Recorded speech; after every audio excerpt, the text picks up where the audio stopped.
یہ جنگ جیتی، وہ اسی طرح چلتی رہے گی، ان کا ذکر بھی ہوگا اور انسانیت اس کا تقاضا بھی کرتی رہے گی۔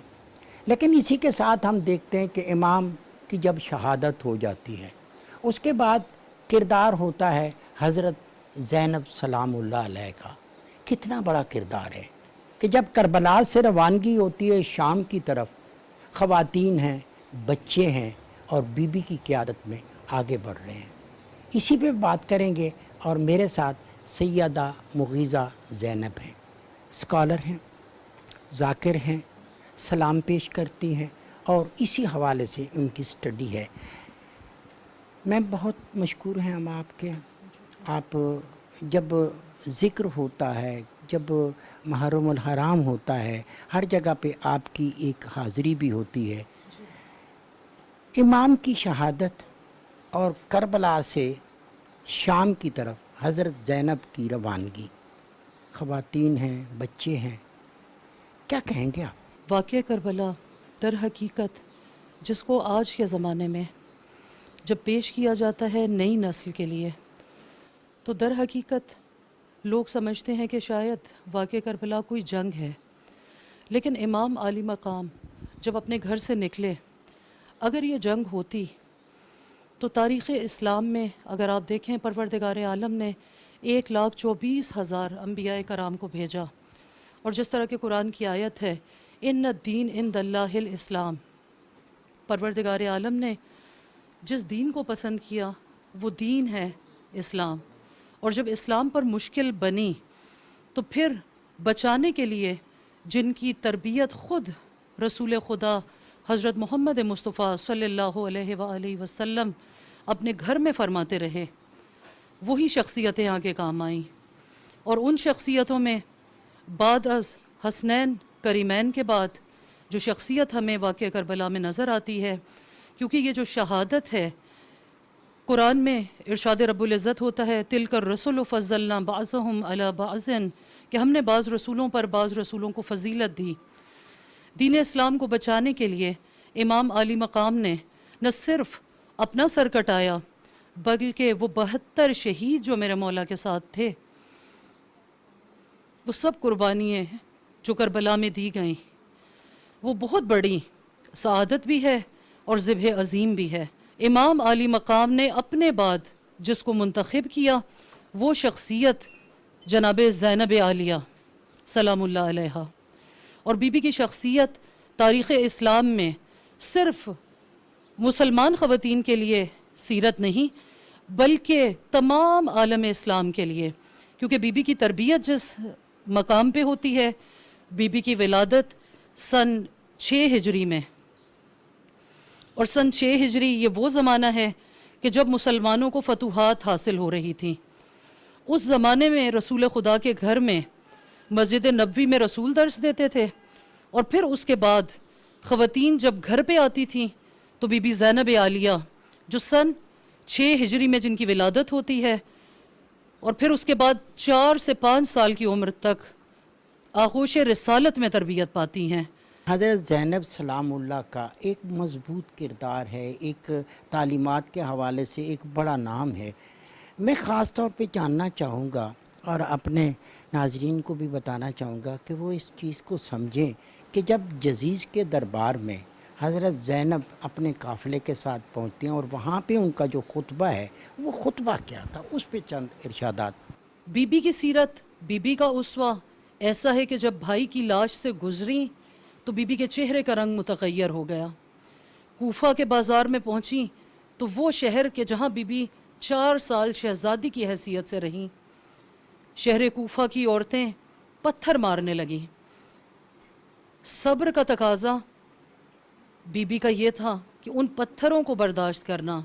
دیکھیں، اگر ہم آرام اور چین سے رہتے ہیں تو ہر کوئی صبر کر لیتا ہے، لیکن وہ مشکلیں جو بی بی زینب سلام اللہ علیہ پر آئیں اور بی بی پورے راستے میں برداشت کرتی رہیں، اور پھر اس کے بعد دربار میں بی بی کا جانا، بی بی زینب عالیہ نے جو ہمیں سبق دیا، خواتین کو سبق دیا، در حقیقت وہ سبق یہ ہے کہ جب بی بی دربار میں جاتی ہیں ابن زیاد کے، تو دربار میں جیسے ہی پہنچتی ہیں تو وہ بار بار مخاطب کرتا ہے لیکن بی بی جواب نہیں دیتی.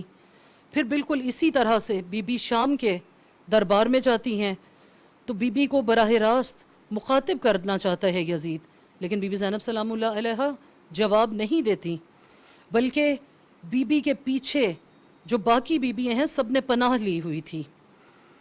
700 کرسی نشین وہاں موجود تھے. امام سجاد علیہ السلام کو بولنے کی اجازت نہیں تھی. یزید جب مخاطب ہوا تو اس نے پوچھا، زینب مجھے یہ بتاؤ کہ تمہیں زیادہ افسوس کس بات کا ہے، حسین کے دنیا سے چلے جانے کا یا عباس کے دنیا سے چلے جانے کا؟ تو بی بی زینب عالیہ آنکھوں میں آنسو آ جاتے ہیں اور رو کر فرماتی ہیں، مجھے دکھ ہے اس بات کا کہ اس وقت اس دربار میں مجھے تم سے کلام کرنا پڑ رہا ہے. تو بی بی ہرگز نہ بولتی. آج کے زمانے میں ہمیں پردے کی ضرورت ہے، سیرت جناب فاطمہ الزہرا کی ضرورت ہے. آج کے زمانے میں ہمیں ضرورت ہے حجاب کی، بی بی زینب سلام اللہ علیہ کی سنت کی ضرورت ہے. مگر خواتین کو بھی ضرورت ہے کہ وہ عملی میدان میں آئیں، کیونکہ بچوں کی تربیت کے لیے بہت ضروری ہے. بی بی زینب عالیہ تاریخ اسلام کی وہ شخصیت ہیں جنہوں نے واقعہ کربلا کے سب بچوں کی تربیت کی. ان بچوں میں کون سے بچے ہیں؟ مولا عباس بی بی زینب سلام اللہ علیہ کی گود میں پروان چڑھتے ہیں، بی بی زینب سلام اللہ علیہ کے بھائی ہیں، مگر آغوشے بی بی زینب سلام اللہ علیہ میں. امام سجاد بی بی زینب سلام اللہ علیہ کی آغوش میں پروان چڑھتے ہیں. پھر اس کے بعد شہزادہ علی اکبر، شہزادہ قاسم، یہاں تک کہ جناب اونو محمد جو ان کے بیٹے ہیں، اور جوانان بنو ہاشم میں جتنے نوجوان موجود ہیں سب کے سب ان کی تربیت میں بھی بی بی زینب سلام اللہ علیہ. اور پھر وہ بچیاں جو بعد میں مسافران شام کے ساتھ جاتی ہیں، ان بچیوں کا صبر اور استقامت دیکھیے کہ ان میں بی بی فاطمہ بنت حسین، جنہیں سکینہ بنت الحسین کے نام سے یاد کیا جاتا ہے، راستے میں پتھر مارنے والوں کو دعا دیتی ہیں. اور جب کوئی پوچھتا ہے بچی تمہاری تربیت کس نے کی، تو فرماتی ہیں کہ مجھے میری پھوپھی زینب نے سکھایا ہے. تو جن گھرانوں میں تربیت کرنے والی خواتین ایسی ہوں، وہ گھرانہ آل محمد کا گھرانہ ہے. وہ گھرانہ آل محمد کا گھرانہ ہے، وہ گھرانہ جو سخاوت کا گھرانہ ہے، قربانیوں کا گھرانہ ہے. ناظرین، آپ کبھی یہ سوچیں کہ امام عالی مقام کی جو کربلا کی قربانی ہے، صدیاں گزر گئیں، دنیا آج بھی ان جیسی قربانیاں کبھی نہیں پیش کر سکے گی. صدیوں بعد ہزاروں نہیں لاکھوں درود و سلام ہوا امام عالی مقام کی تمام آل پر، اہل بیت پر. سینکڑوں کتابیں لکھی گئی، ہزاریں کتابیں لکھی گئی. اس قربانی کو خراج تحسین پیش کیا گیا. لیکن وہ حکمران جس کے پاس لاکھوں فوج تھی، لکھنے والوں کی تعداد کا کوئی شمار نہیں، لیکن اس کے حق میں کوئی کتاب نہیں، کوئی لفظ نہیں، تو ہم کہہ سکتے ہیں، ہم کہیں گے کہ چند ساعت کی حکومت تھی جزیز کی، صدیاں حسین کی، زمانہ حسین کا. آج انہی تعلیمات کی ضرورت ہے جو جزیز کے دربار میں حضرت زینب سلام اللہ نے فرمایا کہ جزیز تو خوش نہ ہو کہ میں جنگ جیت گیا. یہ تاریخ فیصلہ کرے گی کہ کون جیتا کون ہارا. آج یہ سب کچھ آپ کے پاس ہے. آپ جانتے ہیں کہ یہ انسانیت کی جنگ امام علی مقام نے جیتی، اور خوبصورت لفظ، خوبصورت الفاظ جوش ملی آبادی کے کہ انسان کو بیدار تو ہو لینے دو، ہر قوم پکارے گی ہمارے ہیں حسین. اسی کے ساتھ ہی عصمت ہاشوانی کو دیجیے اجازت. بہت جلد آپ سے دوبارہ ملاقات ہوگی. اللہ نگہبان. شاست حسین.